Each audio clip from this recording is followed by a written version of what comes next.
This episode is sponsored by Bravery, Questionable Tradition, and Nose Plugs. Welcome back to Weird But Well, where flavor fear is real, and your ancestors might have secretly hated dinner too. Today we're asking, why do Icelanders eat fermented shark? What does it do to your body, your brain, and your dignity? Spoiler, it smells like ammonia, tastes like regret, and still gets served on purpose. So let's meet the main character of this aroma assault.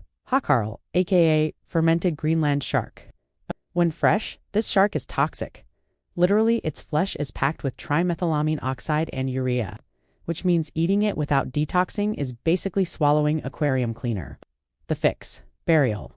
Seriously, Icelanders traditionally buried the shark in gravel pits, let natural pressure and cold temps do their slow, spooky magic, then dug it up weeks later, because nothing says dinner time like exhumation. Then they hang it to dry for up to 6 months, transforming toxic meat into chewy cubes of ancestral chaos.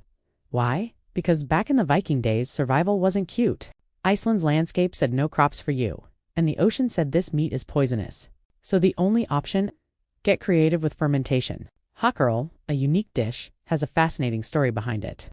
It became a food of necessity, born out of barren soil, brutal winters, and the Viking art of not dying. Okay, so you've popped a bite of hákarl. What now? Immediate effects? Nose, panic. Your sinuses will stage a revolt. Ammonia levels are so high, it smells like an unattended mop bucket at a chemical factory. Taste confusion. Salty, cheesy, fishy, and vaguely like regret. If your tongue could sue, it would. Texture struggle. It's chewy, rubbery, and somehow resists biting.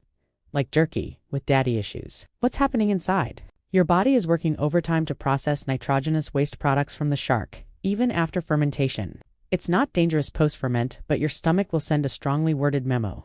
The smell alone activates your sympathetic nervous system, aka mild fight or flight. So yes, your first bite might trigger a small existential crisis. Why Icelanders still eat it?